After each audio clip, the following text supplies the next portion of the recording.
A'udzubillahi minasyaitonirrajim. Bismillahirrahmanirrahim. Robbi a'udzubika min hamazati sayatin wa a'udzubika robbi ayahdurun. Robbi shrahli sodri wa yassirli amri wahlul 'uqdatam min lisani yafqahu qauli. Assalamualaikum warahmatullahi wabarakatuh. Salam sejahtera untuk kita semua. Rahayu, namaste, om swastiastu, namo buddhaya, salam kebajikan dan sehat untuk kita semua. Kembali lagi belajar bersama saya Abu Marlo. Kita sama-sama membuka pikiran, membuka hati, yang senantiasa pembelajaran-pembelajaran ini bermanfaat untuk kita. Setidaknya kita mendapatkan knowledge, keterbukaan pikiran, tapi tidak hanya berhenti jadi tahu, tetapi bagaimana kita mentransformasikan tahu menjadi rasa, dan rasa ini yang akan menjadi akhlak dan perilaku kita yang lebih baik. Oleh karena itu, belajar yang terbaik adalah keheningan, belajar yang terbaik adalah pikiran yang tidak sibuk. Oleh karena itu, pikiran yang loncat depan, loncat belakang, mari kita sama-sama hadirkan dulu kita di sini, saat ini. Mari kita menghening sejenak. Menghening dipersilahkan.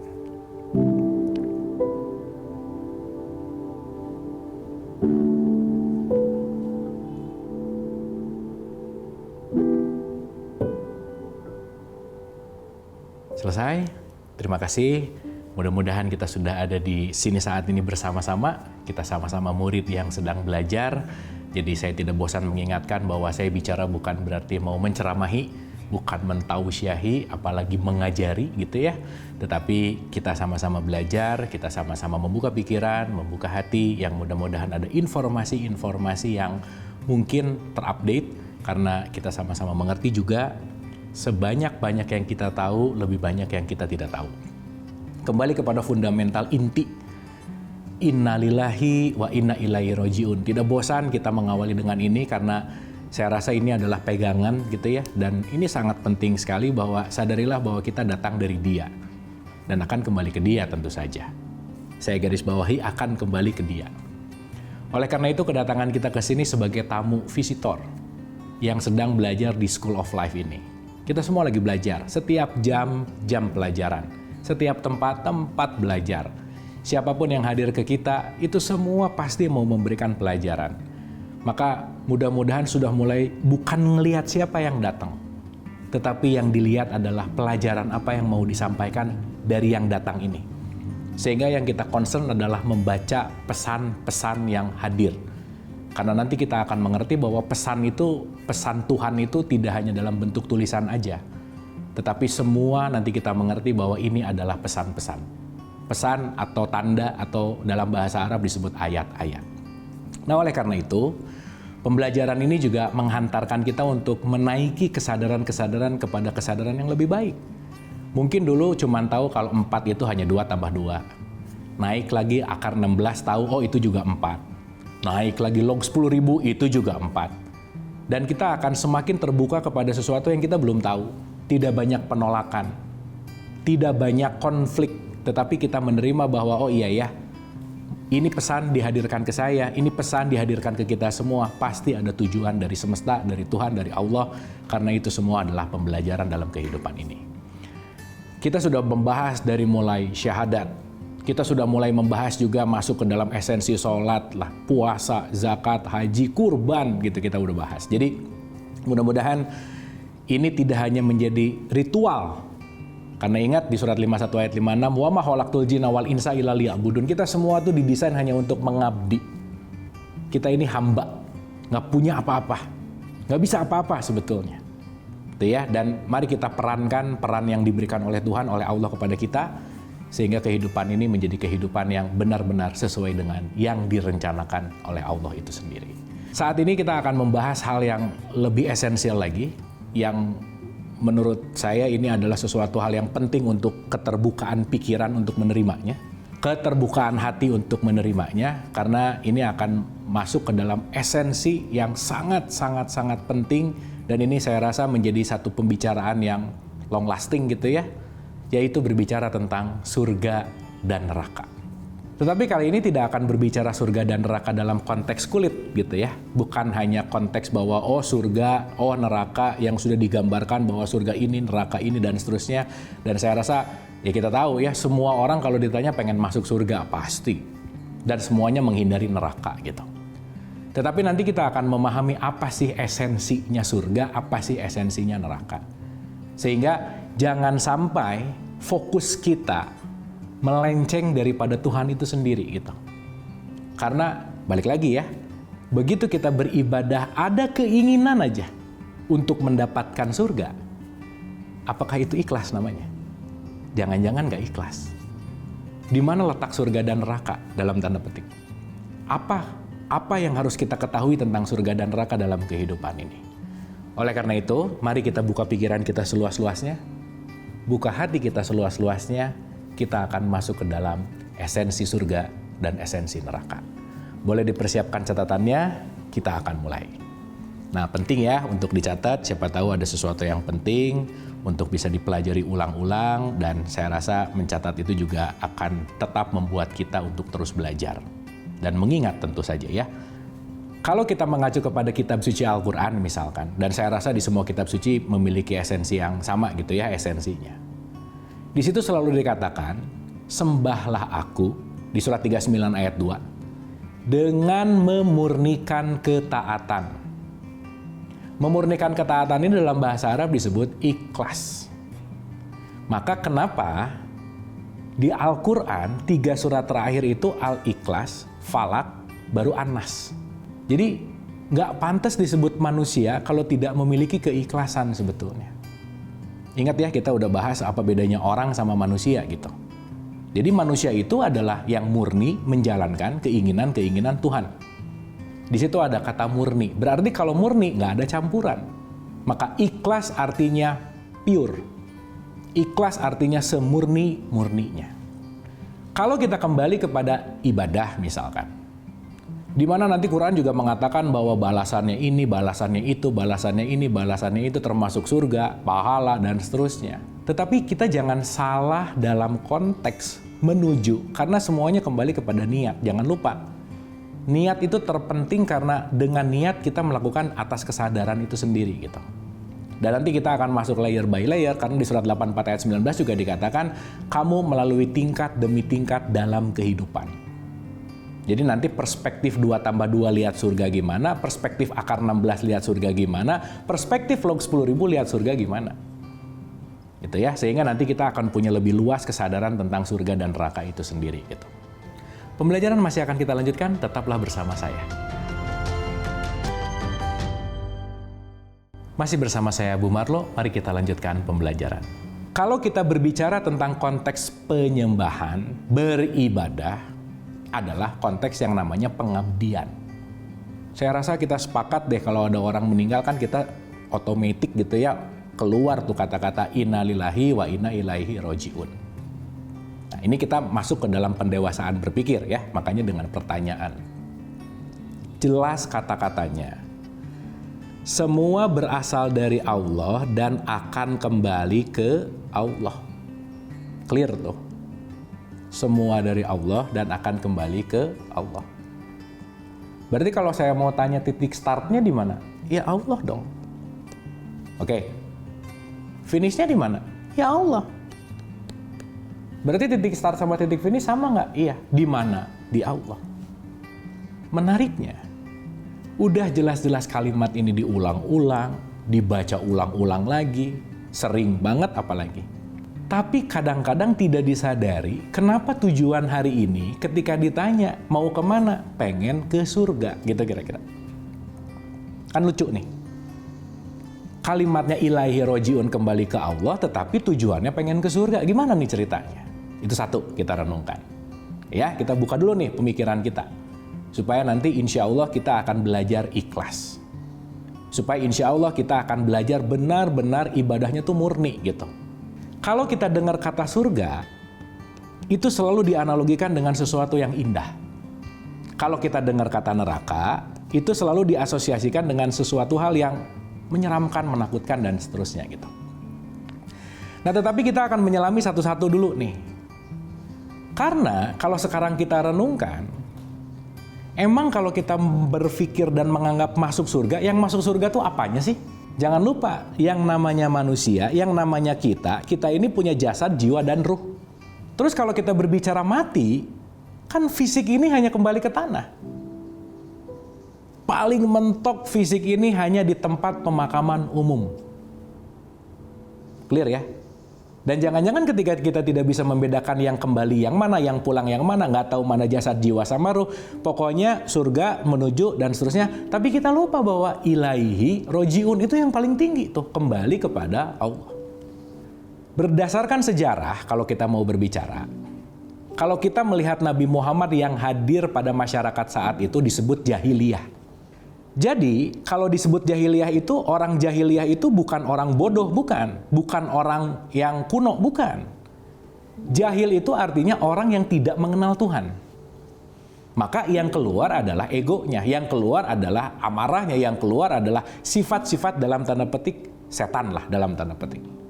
Maka jahiliyah itu kaitannya bukan sama intelektual, tetapi sama kesadaran tentang ketuhanan. Esensinya ada di situ gitu. Maka di surat 5 ayat 50, apakah kamu mau memilih jalan Allah atau mau memilih jalan jahiliyah? Itu pilihanmu. Itu dulu tuh. Berarti Nabi Muhammad mau merubah konsep berpikir jahiliyah menuju kepada konsep berpikir ketauhidan, ketuhanan, gitu kira-kira. Dalam memberikan pengajaran ya Nabi Muhammad harus mengikuti cara yang sudah ada pada saat itu supaya dalam tanda petik juga bisa diterima, gitu kira-kira. Maka gimana merubah konsep berhala menuju kepada tauhid, di mana berhala itu ada wujudnya, ada fisiknya, ada gambarnya, ada sesuatu yang bisa dilihat, kepada sesuatu hal yang dalam tanda petik goib, gitu kira-kira.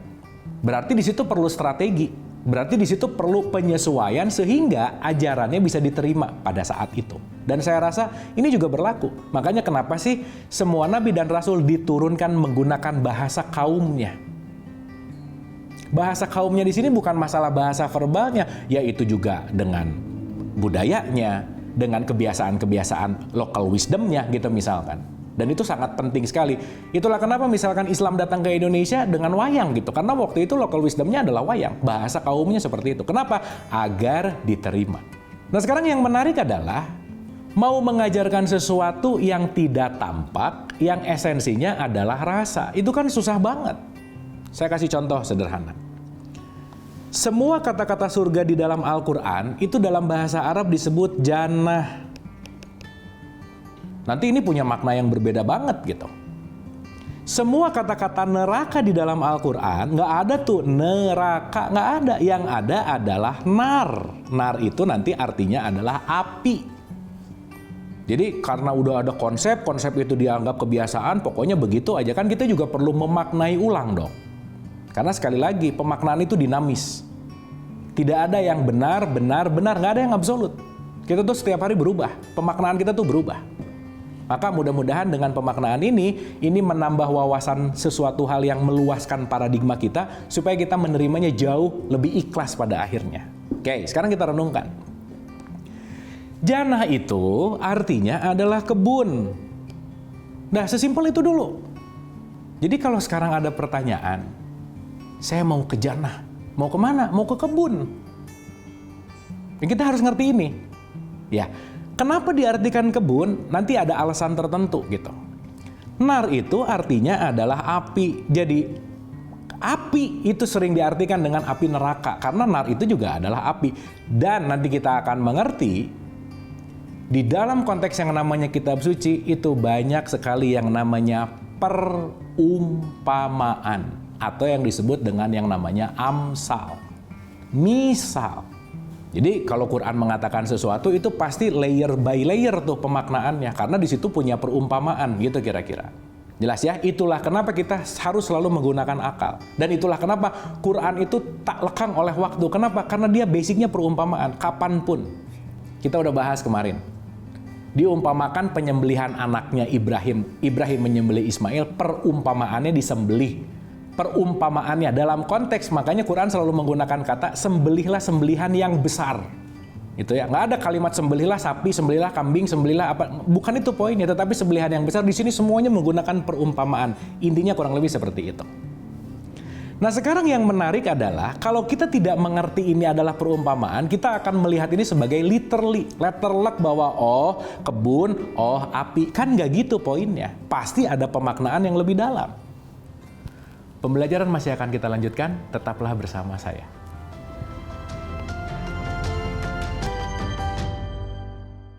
Masih bersama saya Bu Marlo, mari kita lanjutkan pembelajaran. Kenapa kok surga digunakan kata jannah, kenapa jannah digunakan kata kebun? Kenapa jadi kebun? Padahal kalau kita melihat bahasa asli dari surga, itu dari kata suar. Suar itu artinya adalah cahaya. Neraka itu dari kata nara dan ika. Nara itu manusia, ika itu alam manusia. Nanti kita akan mengerti. Oke ya. Jadi surga itu adalah cahaya, gampangannya. Neraka itu adalah panas, api, alam nara ika, alam manusia. Kenapa? Sekarang kita renungkan. Kita ini sekarang adalah ruh yang dikasih kemasan manusia. Berarti kita bukan pure 100% ruh per saat ini. Maka ruh yang di tengah itu dikasih jasad, di mana jasad dikasih jiwa, di mana jiwa ini udah masuk konsep-konsep, di mana konsep-konsep itu yang sudah mulai melunturkan cahaya kita di dalam diri kita. Maka kita harus kembali kepada cahaya itu. Maka kenapa disebut alam naraika? Karena di situ udah mulai ada keinginan, ada mau-mau, ada ego, ada emosi, ada iri, ada dengki, ada benci, ada apa yang sifatnya adalah panas dalam tanda petik. Nah, mulai dapat nih, mudah-mudahan gitu ya. Jadi kita melihat neraka dan surga ini bukan letak geografis. Kita maknai lebih dalam gitu. Supaya nanti kita mengerti bahwa oh maksudnya tuh ini gitu kira-kira. Oke. Nah, sekarang kita pahami dulu. Saya ambil contoh aja di surat 13 ayat 35. Jelas-jelas ayatnya mengatakan perumpamaan surga ialah seperti sungai yang mengalir dan seterusnya. Di situ ada kata-kata perumpamaan. Oh, berarti kebun ini mau diumpamakan. Oh, berarti jannah ini mau diumpamakan. Seperti sungai, air mengalir, tumbuhan, dan seterusnya. Pokoknya asri sekali gitu kira-kira. Berarti di balik makna perumpamaan itu pasti ada esensinya. Pasti ada makna hakikatnya gitu kira-kira. Jadi ada note dulu nih sampai sini. Satu, surga dan neraka kita sadari lebih dalam bukan hanya letak geografis. Itu satu. Yang kedua, karena manusia melalui tingkat demi tingkat dalam pemahaman, katakanlah di sini 2 tambah 2, di sini akar 16, di sini log 10.000, katakanlah begitu. Katakanlah ini anak TK, SD, SMP, atau pokoknya ke atas aja. Metodologi yang paling mudah untuk mengajak seseorang menuju kepada sesuatu konsep paradigma itu dengan cara yang paling simpel adalah punish and reward. Nah, itu dulu tuh yang paling penting. Maka di Quran ini banyak sekali kalau kamu ini nanti dapat ini, kalau kamu ini pasti dapat ini nanti dengan konsep pahala, apalagi kalau orang umroh atau haji nanti sholat di sini dapat segini, nanti dapat ini dapat. Semuanya konteksnya adalah punish and reward, gitu kira-kira. Dan itu adalah awal pintu masuk untuk membuat orang-orang masuk ke paradigma yang lebih dalam. Saya kasih contoh sederhana, anak TK mau sholat sama ibunya dikasih dulu. Nah sholatnya nanti mama kasih permen. Dia sholat itu bukan karena keinginan dan kesadaran, tapi karena pengen permennya. It's okay untuk level 2 tambah 2. Tapi masa TK nyari permen, sholatnya SMP nyari permen, sampai udah S3 masih nyari pahala. Kan menarik tuh. Maka harus ada peningkatan kesadaran. Oh ternyata level di sini hanya level untuk menggugah seseorang mau mengikuti, mau terbuka karena kenapa?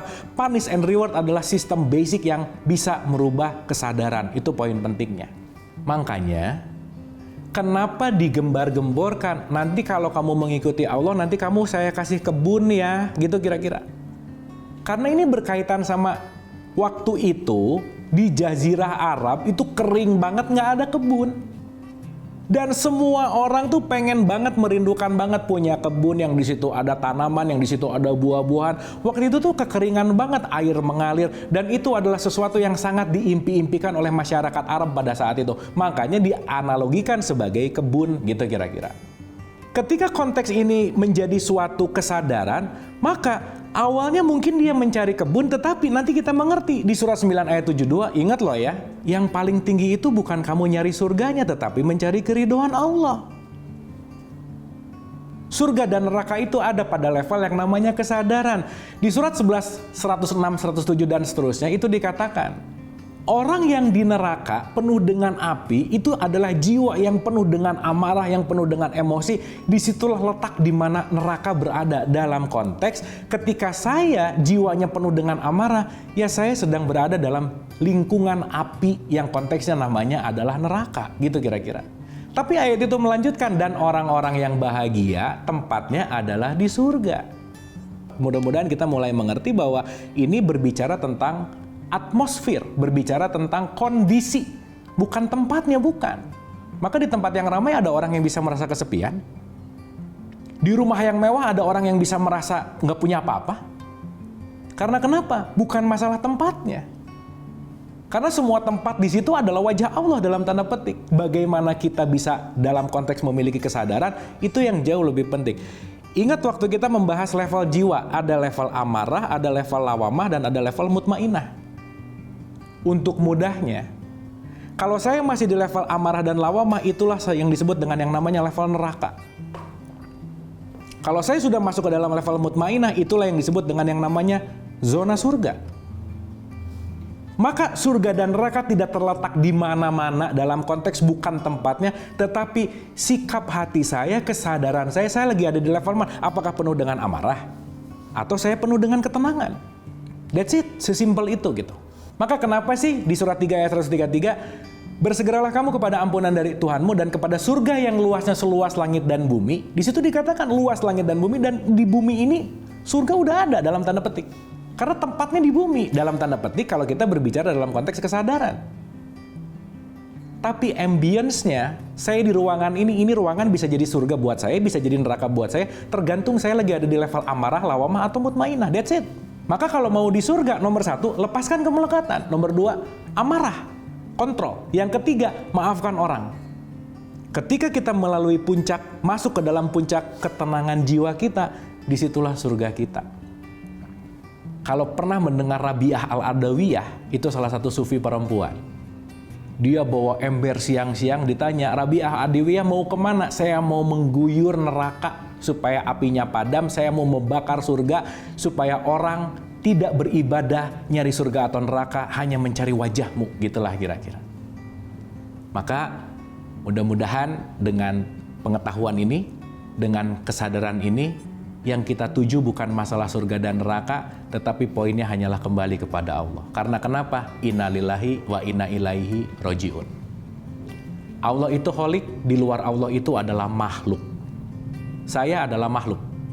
Tanaman adalah makhluk, karena saya dan tanaman diciptakan oleh Allah. Pertanyaannya, surga dan neraka siapa yang menciptakan? Allah. Berarti surga dan neraka adalah makhluk. Maka kalau saya masih mencari surga dan saya masih takut neraka, saya masih mencari makhluk. Mari kita sama-sama buka pikiran kita, buka hati kita. Yang kita cari, yang kita tuju, tidak lain dan tidak bukan hanyalah Allah Subhanahu wa Ta'ala. Inna lillahi wa inna ilaihi roji'un. Dari Allah akan kembali ke Allah, dan kita senantiasa mencari keriduannya. Terima kasih, mudah-mudahan bermanfaat. Wabillahi taufiq wal hidayah. Assalamualaikum warahmatullahi wabarakatuh.